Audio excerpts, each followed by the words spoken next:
Merci de regarder le Club Macro. Aujourd'hui, nous allons parler de produits structurés. Comment optimiser son point d'entrée? C'est une question que beaucoup se posent et on va en parler avec Pierre Guis, associé et fondateur de Zénith Capital. Bonjour Pierre. Bonjour. Bonjour, bienvenue. Merci. Alors, on va parler avec vous, bien sûr, de produits structurés, puisque c'est votre métier. Comment optimiser son point d'entrée? Ça, c'est une question que beaucoup se posent. On ne va pas redéfinir ce qu'est le produit structuré. On l'a déjà beaucoup fait sur ce plateau. Ce qu'on peut juste rappeler, c'est que, et vous m'arrêterez si je me trompe, c'est qu'au départ, on connaît les règles du jeu, qu'il y a bien sûr toujours un risque de perte en capital, mais on connaît quand même les barrières de protection. Donc, on a quand même déjà cette sécurité-là. Alors ça, c'est donc la question qu'on vous pose beaucoup. Le point d'entrée, est-ce qu'il faut investir maintenant, même si c'est haut? Pourquoi est-ce qu'il y a cette inquiétude et ces questions autour du point d'entrée? Alors le point d'entrée, ça a toujours été hyper central en finance et dans plein de domaines. Et c'est surtout l'arme absolue ou la justification absolue pour quelqu'un qui ne veut pas investir. Donc en immobilier, quand vous ne voulez pas investir, vous trouvez que le prix au mètre carré, il est trop cher. En private equity, quand vous ne voulez pas investir, vous trouvez que le millésime, le vintage, on appelle ça, ne correspond pas à une croissance économique intéressante et donc ce n'est pas intéressant. Donc le point d'entrée, de tout temps et en tout lieu, sur toutes les classes d'actifs, c'est la raison essentielle pour laquelle un investisseur ne veut pas investir. Ce qui est assez marrant sur le point d'entrée d'ailleurs, c'est que ce n'est pas forcément dépendant de la hauteur des marchés. C'est-à-dire qu'aujourd'hui, tout le monde vous dit le point d'entrée est haut parce que le CAC est à 6700 points. Quand il était post-Covid à 3700 points, les mêmes qui trouvaient que le point d'entrée aujourd'hui est trop haut, trouvaient que le point d'entrée est trop haut versus la conjoncture. Donc c'est vraiment quelque chose de psychologique. Alors il y a 3 raisons essentielles, on va pas y passer trop de temps, mais la première c'est l'éducation. C'est-à-dire que l'éducation qu'on a reçue et qu'on donne à nos enfants, elle est sur le point d'entrée. Est-ce que tu échanges ta bille contre une bille qui vaut le même montant? Est-ce que tu achètes au bon prix? Est-ce que tu es à l'heure? La ponctualité donc le timing, le point d'entrée... C'est quoi? C'est une peur de se faire avoir c'est une peur de se faire avoir et c'est hyper présent dans l'éducation. Ça, c'est le premier truc. Le deuxième truc, c'est devenu un peu fantasmatique avec les gérants stars ou les traders stars qui vous expliquaient qu'ils faisaient de la performance parce qu'ils investissaient au bon moment. Et donc, ils avaient vu Apple avant tout le monde, ils avaient acheté Apple. Et donc, le point d'entrée était central à la performance qu'ils créaient. Donc, éducation, un peu de fantasme autour de tout ce qui est, on va dire, gérant. Et puis, le biais de répétition, c'est-à-dire que comme on en parle tous tout au long de la journée, à la fin, on finit par donner une importance cruciale au point d'entrée, parce que les 15 personnes avec qui on a discuté dans la journée, les 15 nous ont parlé du point d'entrée. Donc ce biais de répétition, tout ça, petit à petit, a fait que l'investisseur, quand il investit aujourd'hui, se dit le point d'entrée, c'est crucial dans ce que va donner mon investissement. Je ne suis pas totalement d'accord, on y reviendra. Et notamment, la classe d'actifs des produits structurés, elle sert aussi à ça, à désensibiliser nos clients au point d'entrée. D'où le titre de l'émission, comment optimiser son point d'entrée grâce aux produits structurés. Voilà, parce que l'idée, c'est vraiment ça. Comment est-ce qu'on va appréhender le point d'entrée? Donc, vous le disiez, c'est la classe des produits structurés a justement été créée pour ça. Quels sont les mécanismes que vous allez utiliser pour protéger justement le client, pour répondre également à ses peurs et à ses craintes? Alors, il y a plusieurs choses. D'abord, sur les classes d'actifs, le point d'entrée, il est particulièrement crucial en action. Pourquoi? Parce que c'est un marché qui est volatile et que c'est un marché où souvent on se dit c'est court terme, c'est-à-dire qu'on investit de manière court terme. Donc, plus vous êtes court terme et plus vous êtes sur un marché plus volatile, plus le point d'entrée est crucial dans vos décisions. Or, aujourd'hui, l'investisseur en France, il investit plutôt long terme et il investit sur des solutions qui sont plutôt diversifiées. Donc, il faut déjà qu'il se déstresse un peu, qu'il s'inquiète un peu moins de son point d'entrée, parce que sa manière d'investir le désensibilise déjà par nature sur le point d'entrée. La deuxième chose, c'est que je parlais du CAC 40 tout à l'heure. Vous vous souvenez, celui qui n'investissait pas à 3700 points, un an et demi après, à 6700 points, il a perdu 3000 points d'évolution. Donc ça en fait un mauvais investisseur parce qu'il n'est pas monté dans le train à temps. Donc, sauf s'il avait investi à 6000 et que c'était passé à 3000 un an après. S'il avait investi en 2019 et que c'était en 2020, là pour le coup, son point d'entrée était particulièrement mauvais. Ce qu'on remarque de manière empirique, c'est que les gens qui sont stressés du point d'entrée, ils sortent, mais en général pas assez tôt. C'est-à-dire qu'ils sortent quand ça a déjà baissé. Par contre, ils ont beaucoup de mal à réentrer dans le marché action. Donc la vocation du structuré, c'est de leur dire, on va vous permettre de mettre un pied dans le marché action en vous protégeant. Donc on prend en compte votre inquiétude, mais en remettant les choses au milieu, c'est-à-dire qu'il ne faut pas être trop sensible non plus au point d'entrée. 2 exemples très vite. Ce n'est pas la hauteur d'un marché qui fait qu'un marché baisse. En 2009, depuis 2009, le marché américain, il a fait x5, x5,5. Il est allé de record en record. Vous pensez bien que celui qui dit aujourd'hui on est sur un poids haut parce que c'est un record donc ça va baisser, c'est pas très intelligible. C'est-à-dire que c'est pas la hauteur d'un marché qui le fait baisser. C'est des événements exogènes. Deuxième chose, mais qui est assez révélateur, on parle beaucoup du style croissance et du style value. Celui qui est stressé du point d'entrée, il a plutôt tendance à aller sur le style value parce qu'il paye moins cher sa valeur. Or depuis 5 ans, qu'est-ce qui performe? Pour vous, c'est le style croissance. Il y a des fonds value qui s'en sortent bien. Tesla x15 en 2 ans. Total moins 10 en 5 ans. Est-ce que c'est le point d'entrée, le prix qu'on a payé Tesla qui a fait la performance? La réponse est non.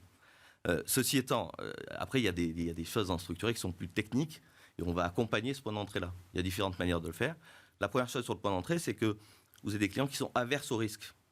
Donc la première chose, c'est qu'on va essayer de protéger leur capital en leur disant vous pouvez vous tromper sur le point d'entrée, ça n'aura pas d'impact en direct sur votre capital. D'accord, ça c'est grâce aux barrières de protection. Alors il y a plusieurs manières de le faire, soit vous faites une garantie en dur du capital, soit une garantie partielle. Vous pouvez garantir un capital jusqu'à 80 ou 90%. Ouais. Quel cas vous êtes moins stressé du point d'entrée, parce que vous savez qu'au maximum, vous pouvez perdre à 10 à 20% de votre capital. Si je comprends bien, il faut peut-être rappeler que les produits structurés, généralement, ça propose un rendement et non pas une performance sur la hausse ou la baisse d'une action. Donc effectivement, là où le point d'entrée fait sens quand on veut acheter une valeur en action, parce qu'on se dit effectivement, alors même si le record d'aujourd'hui sera peut-être le plus bas de demain, mais aujourd'hui effectivement on a quand même l'impression d'être sur un pic sur certains indices américains, voire même européens. Ça en fait, ça vaut pour les actions, mais pour les produits structurés, ce que vous nous dites, c'est que c'est pas forcément la meilleure méthodologie ou c'est pas forcément le point d'angoisse le plus important, le point d'entrée. Exactement. Ce que la classe d'actifs a apporté au marché action de manière générale, c'est de dire vous n'avez pas besoin que le sous-jacent performe pour générer du rendement. Et donc, qu'est-ce qu'on fait pour nos clients structurés? On protège leur capital, soit en dur, soit via des barrières de protection. On leur donne du rendement, même si le sous-jacent n'évolue pas à la hausse, c'est-à-dire s'il est stable.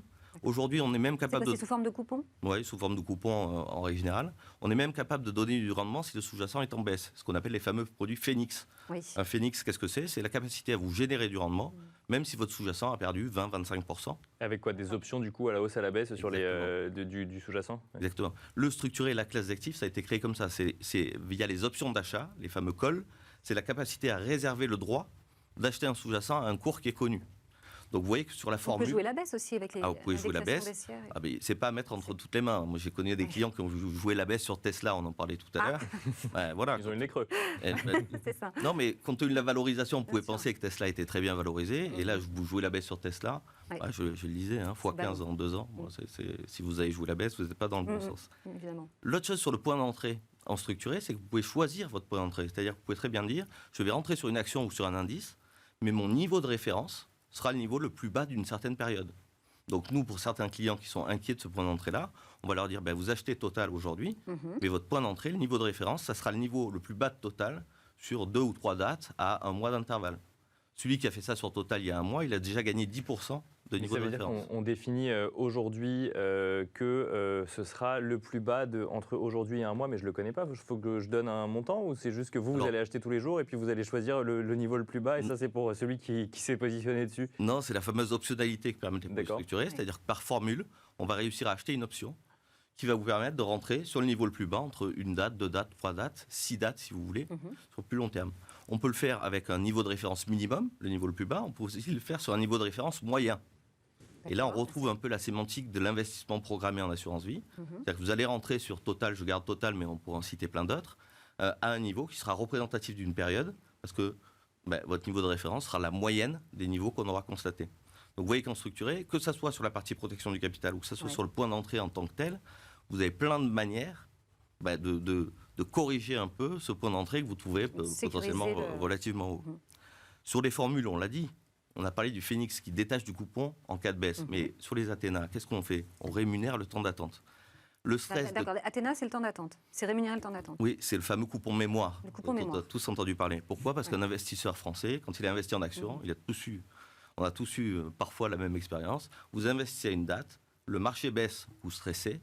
Le marché ou l'action que vous avez choisie retrouve son niveau initial, vous vous empressez de vendre en vous disant j'ai stressé, j'ai perdu du temps et j'ai pas eu de rendement potentiellement. En produit structuré, ce qu'on a voulu, c'est être complémentaire de la classe d'actifs actions. Et donc de dire on doit donner la possibilité à des investisseurs qui investissent sur cette partie-là, de dire si j'ai attendu 3 ans pour que mon sous-jacent retrouve son niveau initial, alors je vais toucher 3 coupons qui correspondent à mes 3 années d'attente. Donc le structuré, il a été créé, la genèse et pourquoi il est beaucoup utilisé aujourd'hui en termes de volume, c'est considérable sur le marché, parce qu'il répond à ce stress du point d'entrée. Notre vocation, c'est de désensibiliser nos clients à ce point d'entrée. Il y a un risque aussi quand même. C'est celui qui a parié pour la baisse de Tesla alors que Tesla est monté, il a perdu l'intégrité de son capital pour le coup, investi sur le produit structuré. S'il n'y avait pas mis de garantie potentielle, effectivement, bien sûr. Il y a toujours un risque et il est à mettre en face du rendement. Mais la réalité, c'est que l'objectif patrimonial de pas mal d'investisseurs, il ne correspond pas nécessairement à faire x2 en 2 ans. Donc il n'y a pas de raison qu'ils assument un risque qui est aussi fort que celui-là, puisque leur objectif patrimonial, c'est plutôt de faire du 5, 6, 7 par an.